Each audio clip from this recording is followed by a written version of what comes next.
أعوذ بالله من الشيطان الرجيم. بسم الله الرحمن الرحيم.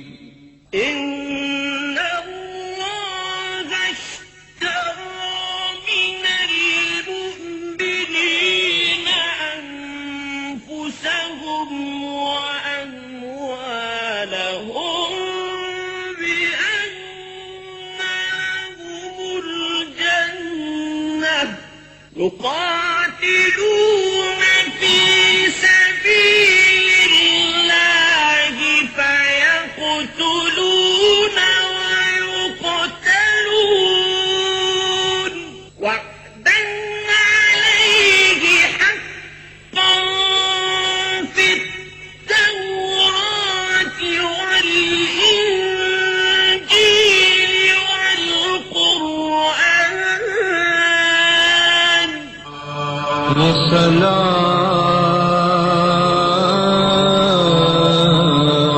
وسلام یہ حسین پر کہ بہشت جسے کا صلہ ملے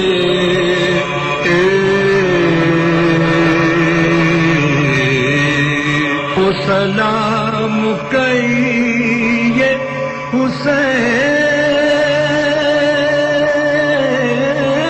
پر کہ بہشت کسی کا صلہ ملے یہ طلب تو اپنی طرف سے ہے مجھے دیکھیے وہاں کیا.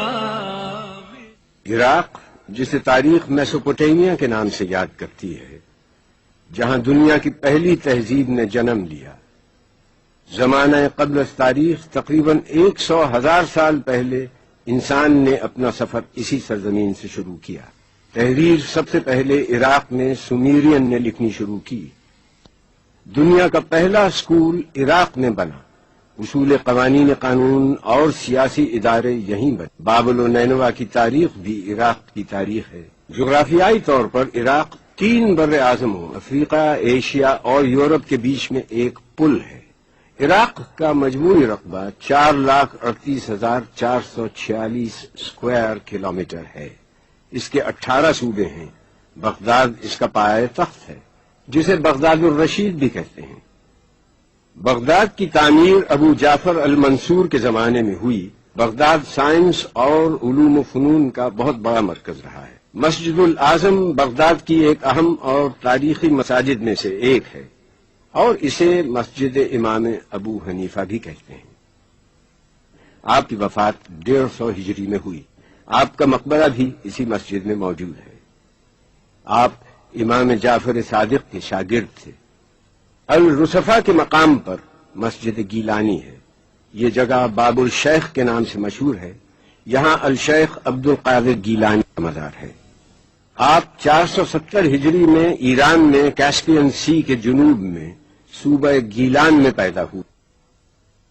آپ کا شجر نسب امام حسن سے ملتا ہے. شیخ معروف الکرخی کی مسجد بھی بغداد کی قدیمی مسجد ہے. معروف الکرخی کا مزار بھی یہیں ہے. آپ کی وفات 200 ہجری میں ہوئی. آپ امام رضا کے صحابی تھے. یہ مسجد براسا ہے جو بغداد کی ایک قدیم مسجد ہے، اور یہاں حضرت قمبر کا مقبرہ ہے جو حضرت علی کے وفادار صحابی تھے.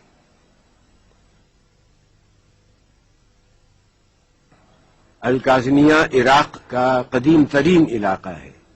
بغداد کی تعمیر سے بھی بہت پہلے یہ شہر موجود تھا، اور اس کا نام شونیزیا تھا. عربی میں اس کا مطلب ہے سیاہ اناج.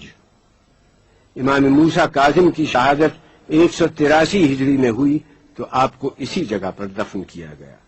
یہ جگہ اس وقت سے الکاظمیہ کے نام سے مشہور ہے.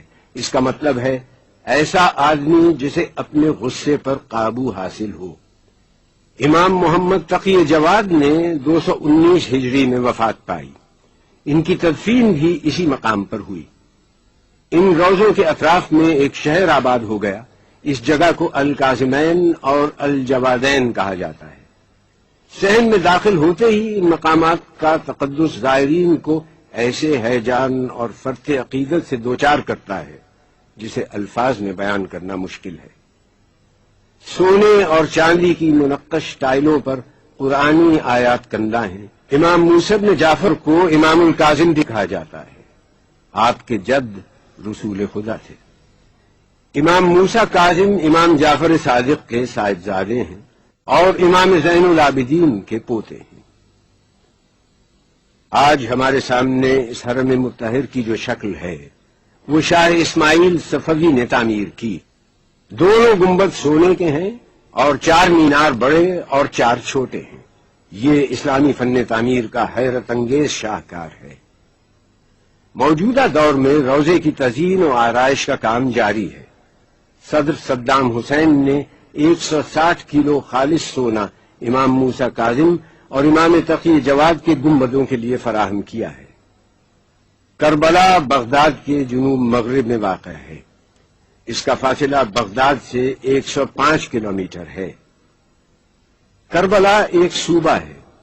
اس کے نزدیک 4 صوبے اور ہیں: بغداد، بابل، نجف اور کوفہ۔ کربلا کے اطراف باغات ہیں اور ان باغات کو سیراب کرنے کے لیے ایک نہر موجود ہے جسے نہر الحسینیہ کہا جاتا ہے۔ کربلا دریائے فرات کے مغربی کنارے پر واقع ہے۔ یہ عراق کے قدیم شہروں میں سے ایک ہے۔ اس سرزمین کی تاریخ بابل کے زمانے سے موجود ہے۔ زمانہ قدیم میں اس کا نام قرب الایلیہ تھا۔ اس کو کور بابل کے نام سے بھی جانا جاتا تھا۔ اس آبادی کے چھوٹے چھوٹے دیہات تھے۔ اس مجموعی آبادی کا نام قر بابلیہ تھا۔ اس میں موجود قصبوں کے نام نینوا، الغازریہ، شط الفرات، امارہ اور ماریہ تھے، اور بعد میں اس کا نام کربلا ہوا اور اسے الکرب بلا بھی کہا جاتا تھا۔ کربلا کا وجود قبل اسلام اور زمانہ قدیم سے موجود تھا۔ یہاں پر السامیون کی قوم آباد تھی۔ کربلا کو آج دنیا میں جو عزت و شرف حاصل ہے اس کی بنیادی وجہ جگر گوشہ بطول، نواسہ رسول اور ان کے اہل بیت اور اصحاب کی شہادت ہے، جو 10 محرم 61 ہجری میں اس مقام پر واقع ہوئی۔ وہ کون سے عوامل تھے کہ امام حسین مدینے سے نکلنے پر مجبور ہوئے؟ امام حسین کا مدینے سے نکلنا نہ تو خود غرضی پر مبنی تھا اور نہ شر و فساد پر۔ وہ صرف اس لیے نکلے کہ امت رسول میں جو خرابیاں پیدا کی جا رہی تھیں ان کی اصلاح ہو اور سیرت رسول برحق کو زندہ کریں۔ مدینے سے مکے کا سفر 250 میل ہے۔ آپ نے 3 شعبان بروز جمعرات سفر کا آغاز کیا اور 5 دن میں یہ مسافت طے کی۔ مدینے سے روانگی کے وقت آپ اپنے نانا اور اپنی والدہ گرامی کے مزار سے رخصت ہوئے۔ آپ جانتے تھے کہ اب مدینہ واپس نہیں آئیں گے۔ آپ مدینے سے مکے تشریف لائے، حج کو عمرے میں تبدیل کیا۔ آپ نہیں چاہتے تھے کہ حرمت کعبہ مجروح ہو۔ 8 ذی الحج منگل کے دن آپ مکے سے روانہ ہوئے۔ راستے میں صفا، تغیم، ذات عراق، حاجر اور زرود کی منازل طے کرتے ہوئے جب مقام ثعلبیہ پہنچے تو آپ کو اپنے بھائی مسلم ابن عقیل اور ہانی ابن عروہ کی شہادت کی خبر ملی۔ یہ حسین کی پہلی قربانی تھی جو رائے خدا میں انہوں نے پیش کی۔ رستے میں سنی جب خبر مسلم و ہانی، منہ ڈھانپ کے رویا اسد اللہ کا جانی۔ صدمے سے مسافر کو لہو ہو گیا پانی، فرماتے تھے افسوس برادر کی جوانی، آج ان پہ جو گزری وہ ہمارے لیے کل ہے، مسلم کی شہادت ہمیں پیغام اجل ہے۔ اس کے بعد منزل زبالہ بطن عقیق سے ہوتے ہوئے جب سرات کی منزل پر پہنچے تو آپ نے محرم کا چاند دیکھا۔ ذو حسن کی منزل پر حر کا لشکر آپ کے راستے میں مزاحم ہوا۔ حر نے آپ کے قافلے کو آگے جانے سے روکا. آپ نے کہا ہم غازریہ یا شفیہ کی بستی میں اتر جاتے ہیں. حر نہ مانا. امام کچھ آگے بڑھے تو ایک سرزمین آئی. آپ نے وہاں کے لوگوں سے دریافت کیا کہ اس جگہ کا کیا نام ہے. لوگوں نے بتلایا کربلا. آپ گھوڑے سے اتر گئے. فرمایا یہی ہماری منزل ہے. خیمے نصب کر دیے گئے. ایک جانب اہل بیت کے خیمے تھے، جناب قاسم ابن حسن، جناب ابو الفضل عباس، جناب علی اکبر اور امام زین العابدین کے خیمے بھی یہیں نصب کیے گئے. یہیں ایک جگہ نماز کے لیے وقف تھی جسے محراب حسین کہا جاتا ہے. دریائے فرات رضوانیہ کے مقام سے نکلتا ہے. اس کی ایک نہر مسیب سے ہوتی ہندیہ کے مقام سے گزرتی ہلا کے قریب سے ہوتی ہوئی القفل کے مقام تک چلی جاتی ہے. ماضی میں جس وقت واقعہ کربلا پیش آیا اس وقت رضوانیہ سے ایک نہر نکلتی تھی جو سد الہند تک دریا سے الگ بہتی تھی. یہی وہ نہر ہے جس کے قریب واقعہ کربلا پیش آیا. آج اس نہر کا وجود کربلا میں نہیں ہے، لیکن ایک نہر کا وجود ہے جو روضہ حسینی سے کافی فاصلے پر واقع ہے اور اسے نہر حسینی کہا جاتا ہے.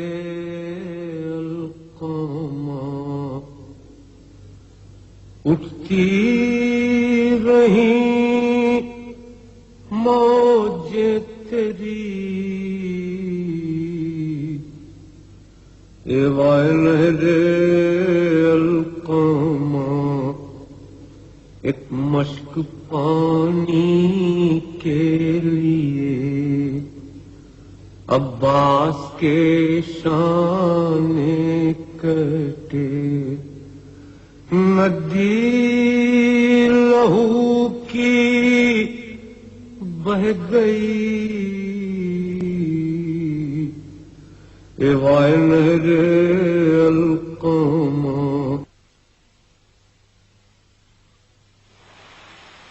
حر یزید کی فوج کا سپہ سالار تھا. ایک منزل پر حر اور اس کے لشکر کے پاس پانی کا ذخیرہ ختم ہو گیا تھا. امام حسین کو خبر ہوئی تو آپ نے حکم دیا کہ حر اور اس کے لشکر کو پانی سے سیراب کیا جائے اور لشکر کے جانوروں کو بھی پانی پلایا جائے. تھی یہی فصل، یہی دھوپ، یہی گرم ہوا. ٹھنڈے پانی پہ گرے پڑتے تھے حر کے رفقا. تشنا کاموں کا یہ مجمع تھا کہ ملتی نہ تھی جا.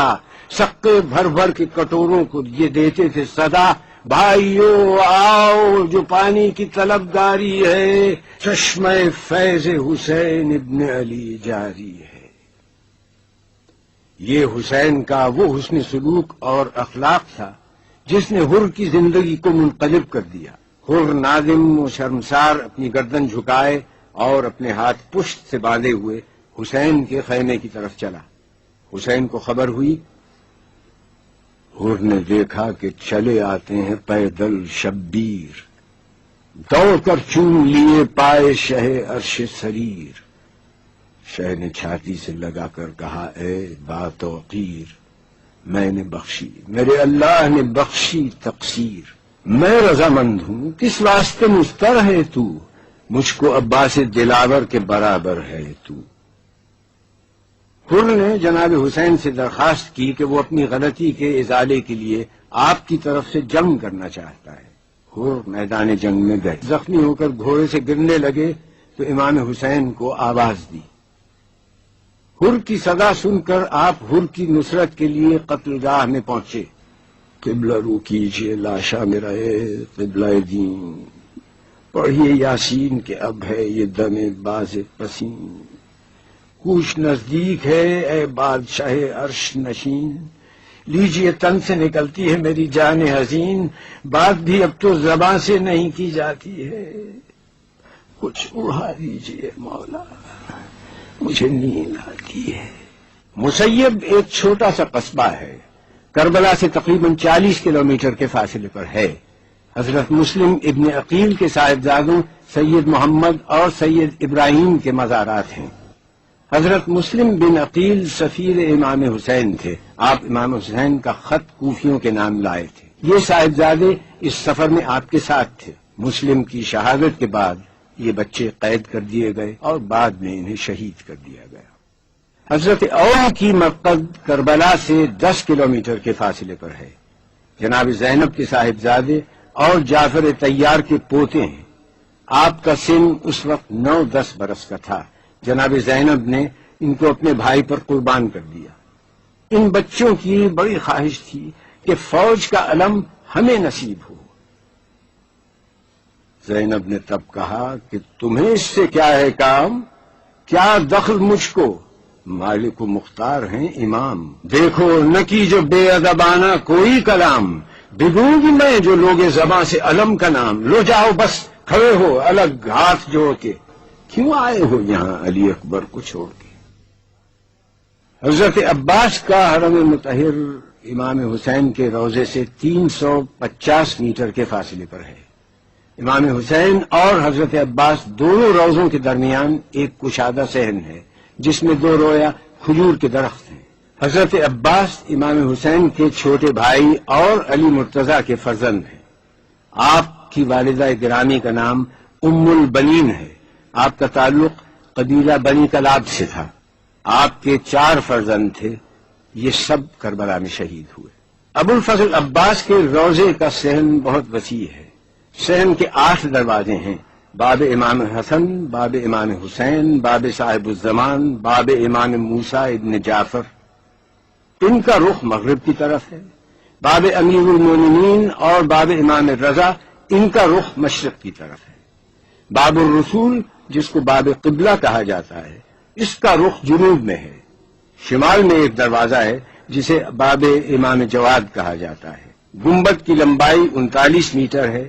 میناروں کی لمبائی 44 میٹر. رواق کی پیمائش 320 میٹر مربع، صحن کی پیمائش 9300 میٹر مربع اور حرم کی پیمائش 1836 میٹر مربع ہے. قبر مطہر کے اوپر گنبد ہے اور اس کو بھی خالص سونے سے بنایا گیا ہے. گنبد کے اندر میناکاری کی گئی ہے. سونے سے آیات قرآن کندہ کی گئی ہیں. یہ گنبد بھی اسلامی فن تعمیر کا شاہکار ہے. صحن کے چاروں طرف کی دیواروں پر کاشی کاری اور نقش کاری کی گئی ہے جو اس فن کا ایک نادر نمونہ ہے. حضرت عباس کی ولادت 4 شعبان کو ہوئی.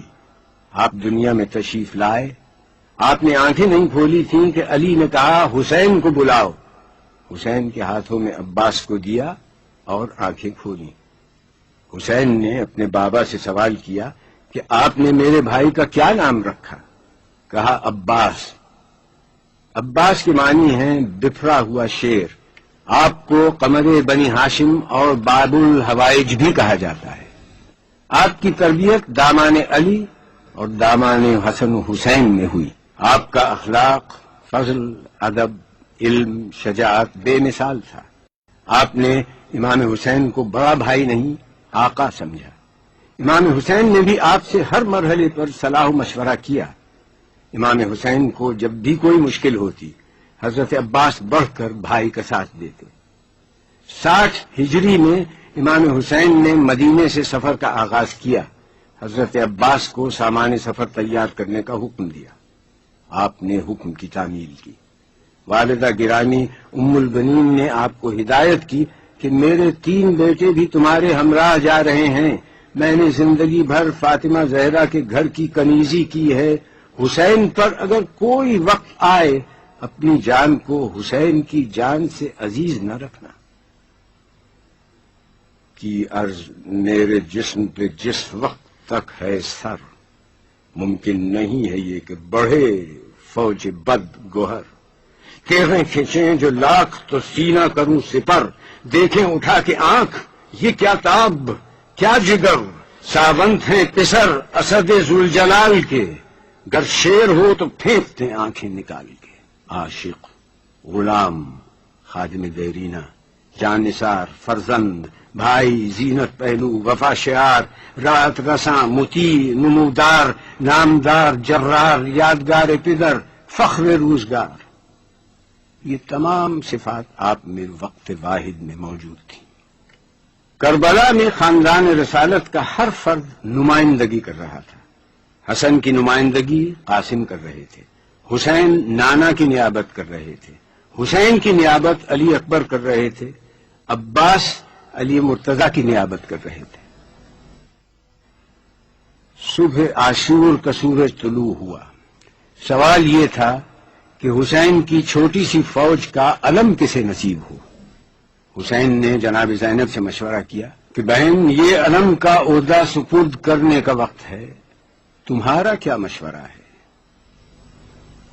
بولی بہن کہ آپ بھی تو لیں کسی کا نام، ہے کس طرف توجہ سردار خاص و عام، قرآن کے بعد ہے تو بس آپ کا کلام۔ گر مجھ سے پوچھتے ہیں شہ آسماں مقام، شوکت میں قد میں شان میں ہم سر کوئی نہیں، عباس نامدار سے بہتر کوئی نہیں۔ حسین نے علی اکبر سے کہا کہ چچا کو بلاؤ اور کہو کہ پھپھی نے یاد کیا ہے۔ عباس آئے، ہاتھوں کو جوڑے، حضور شاہ جاؤ بہن کے پاس، یہ بولا وہ دیں پناہ۔ زینب وہیں علم لیے آئیں بعز و جاہ، بولے نشاں کو لے کے شہ عرش بارگاہ، ان کی خوشی ہے جو رضا پنجتن کی ہے۔ لو بھائی لو علم، یہ عنایت بہن کی ہے۔ عباس فوج حسینی کے علم بردار ہو گئے۔ علم ہر طرح سے عباس کا ہے۔ نجف کی سمت دیکھ کر کہا، منہ کر کے سوئے قبر علی پھر کیا خطاب، ذرے کو آج کر دیا مولا نے آفتاب۔ یہ عرض خاکسار کی ہے یا ابو تراب، آقا کے آگے ہوں میں شہادت سے کامیاب۔ سر تن سے ابن فاطمہ کے روبرو گرے، شبیر کے پسینے میں میرا لہو گرے۔ حسین کی لاڈلی اور چہیتی بیٹی سکینہ نے اپنی امو جان جناب عباس سے پانی کی خواہش کی۔ یہ وہ پانی ہے کہ جس کا ذکر قرآن میں ہے کہ ہم نے ہر چیز کو پانی سے خلق کیا ہے، اور آج آل رسول پر فوج یزید نے پانی بند کر دیا۔ عباس مسکرا کے پکارے کہ آؤ آؤ امو نثار، پیاس سے کیا حال ہے بتاؤ۔ بولی لپٹ کے وہ کہ میری مشق لیتے جاؤ، اب تو علم ملا تمہیں پانی مجھے پلاؤ۔ تحفہ نہ کوئی دیجیے نہ انعام دیجیے، قربان جاؤں پانی کا ایک جام دیجیے۔ حضرت عباس میدان میں گئے، جنگ کی ترائی تک گئے، مشق سکینہ کو بھرا، خیمہ گاہ حسینی کی طرف پلٹ رہے تھے کہ دشمنوں نے آپ کا ایک شانہ جدا کیا، مشق کو دوسرے ہاتھ سے تھاما، آپ کا دوسرا بازو بھی جدا ہوا، مشق سکینہ بہہ گئی، چہرے تمام گرد غریبی سے اٹ گئے، دو ہاتھ کیا کٹے، سبھی ہاتھ کٹ گئے۔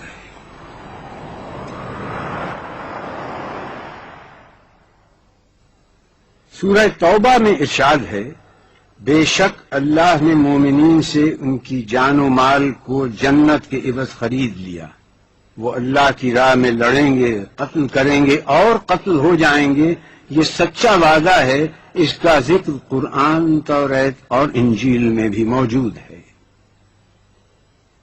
اللہ کے برگزیدہ بندے اللہ کے اس پیغام کو بخوبی سمجھتے ہیں اور اس پر عمل پیرا بھی ہوتے ہیں۔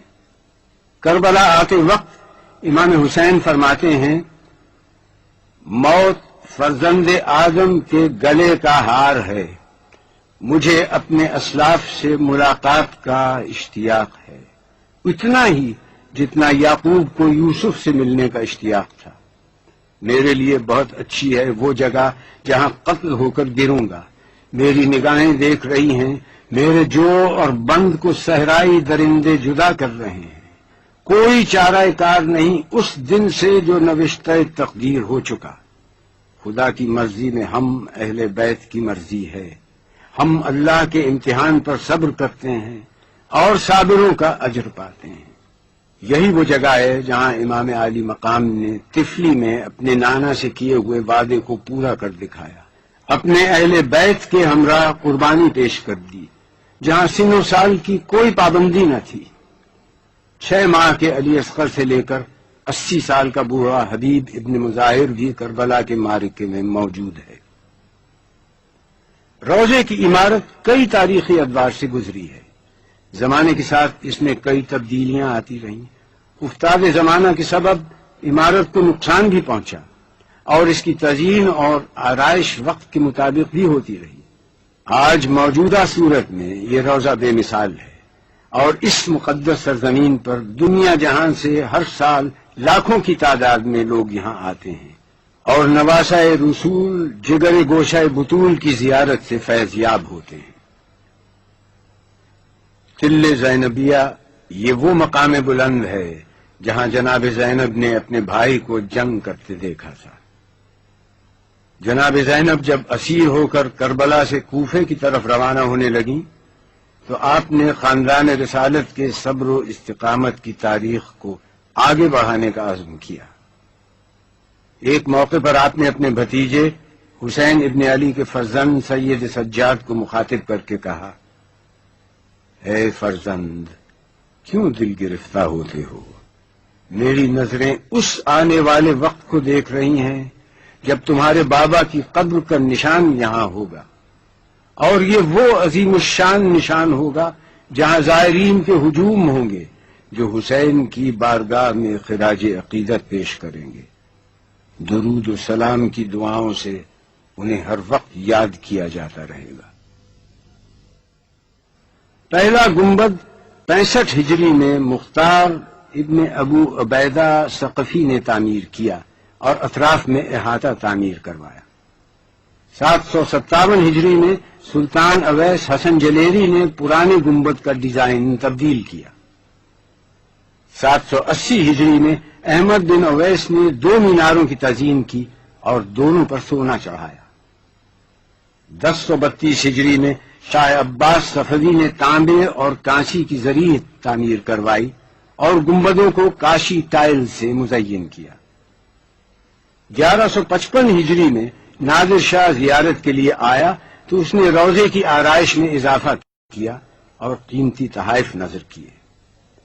1211 ہجری میں شاہ محمد قاچار نے گنبدوں کو سونے سے مزین کیا. 1232 ہجری میں فتح علی شاہ قاچار نے چاندی کے ذریعے بنوائی اور سونے کی پلیٹیں لگائیں. 1367 ہجری میں سید عبد الرسول خالصی نے، جو کربلا کے منتظم تھے، احاطے کے اطراف کے گھر حاصل کر کے مزید توسیع کی اور اطراف میں سڑکیں تعمیر کی. 1358 ہجری میں ڈاکٹر سیدنا طاہر سیف الدین نے ٹھوس چاندی کے ذریعے ہدیہ کی. 1360 میں عالی مرتبہ ڈاکٹر سیدنا طاہر سیف الدین نے مغربی مینار دوبارہ تعمیر کروائے. روضے کے 4 دروازے ہیں. مرکزی دروازے کو باب القبلہ کہا جاتا ہے. ایک کا رخ جنوب کی طرف، ایک کا رخ مغرب کی طرف، اور 2 دروازوں کا رخ شمال کی طرف ہے. یہ دروازے قیمتی لکڑی سے بنائے گئے ہیں. حرم کا مرکزی دروازہ سونے کا ہے. صحن کا رقبہ 15,000 میٹر مربع ہے. دیواروں پر اسلامی نقاشی کی گئی ہے جو آنکھوں کو خیرہ کر دیتی ہے. ذریعہ مبارک میں بائیں جانب 6 ماہ کے شیرخوار عبداللہ بن حسین آرام فرما رہے ہیں، جنہیں علی اصغر اور باب الحوائج بھی کہا جاتا ہے. دائیں جانب علی اکبر آرام کر رہے ہیں. آپ کی عمر 18 برس تھی. آپ کی والدہ ام لیلہ تھی. آپ شبیہ رسول تھے اور خانوادہ رسالت کے پہلے شہید. دائیں جانب شہدائے کربلا دفن ہیں. حسین جب مدینے سے روانہ ہوئے تو آپ کے ساتھ ایک بڑی تعداد تھی، مگر روز عاشور اس جماعت میں صرف 72 افراد باقی رہ گئے تھے. آپ کے اصحاب نے صبر و استقامت کا وہ مظاہرہ کیا کہ حسین نے کہا کہ مجھے وہ اصحاب ملے جو میرے بابا علی مرتضیٰ کو بھی نہ مل سکے. حضرت عباس، حبیب ابن مظاہر، حر اور جناب اون کے علاوہ تمام شہدائے کربلا اسی مقام پر دفن ہیں. اسی لیے اس جگہ کو گنج شہیداں کہا جاتا ہے. اپنے اصحاب سے خطاب کرتے ہوئے فرمایا، جو صورتحال پیش آئی ہے وہ تم دیکھ رہے ہو. یقیناً دنیا کا رنگ بدل گیا ہے اور اس کی نیکی رخصت ہو چکی ہے اس میں کچھ باقی نہیں رہ گیا ہے سوائے اس تھوڑی سی تری کے جو پانی بہہ جانے کے بعد کسی برتن میں باقی رہ جاتی ہے، اور ایک پست زندگی جو زہریلی گھاس کی مانند ہے۔ کیا تم نہیں دیکھتے کہ حق پر عمل نہیں ہوتا، باطل سے علیحدگی اختیار نہیں کی جاتی؟ اس صورت میں مومن یقیناً خدا کی ملاقات کا آرزو مند ہوتا ہے۔ میرے نزدیک تو موت میں شہادت کی نعمت ہے، ان ظالموں کے درمیان زندہ رہنا وبال جان ہے۔ روضہ امام حسین میں بائیں جانب حبیب ابن مظاہر الاسدی کی ذریع مبارک ہے۔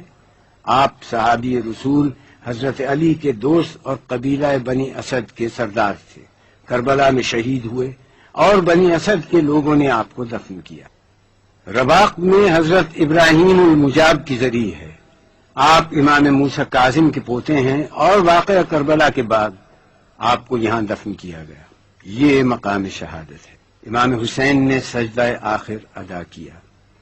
آغاز حیات انسان کا پہلا جھگڑا سجدے پر ہوا۔ سن 61 ہجری 10 محرم عصر عاشور امام حسین نے وہ سجدہ کیا کہ رہتی دنیا تک باطل کا سر جھکا دیا اور حق کو سر بلند کر دیا۔ اقبال نے کہا، ان کی زیری تیغ گوید لا الہ، ان کی از خونش بھی روید لا الہ، ان کی بخشد بھی یقینا را یقین، ان کی لرزد از سجود او زمین۔ وہ جو تیغ کے نیچے لا الہ کہے، جس کے خون سے لا الہ نمو پائے، وہ بے یقینوں کو یقین دینے والا ہے، جس کے سجدے سے زمین کانپ گئی۔ حسین وارث آدم تھے، وارث نوح تھے، وارث موسیٰ تھے، وارث عیسیٰ تھے، وارث ابراہیم، وارث محمد تھے۔ گرتے ہی سجدہ کیا، جلتی زمین پر پیشانی کو رکھ کر آواز دی، خدا بندہ تو میرا سہارا ہے، ہر تکلیف میں اور ہر امید کا مرکز ہے۔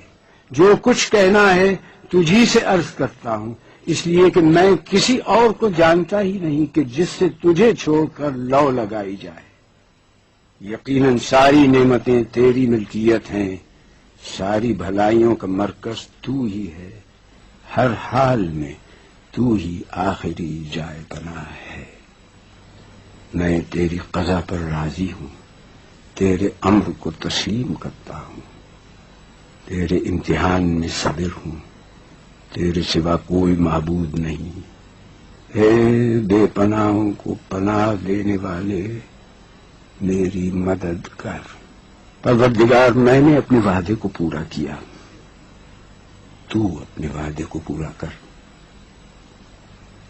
سجدہ ختم ہوا، سر نہیں اٹھا، سر اٹھایا گیا۔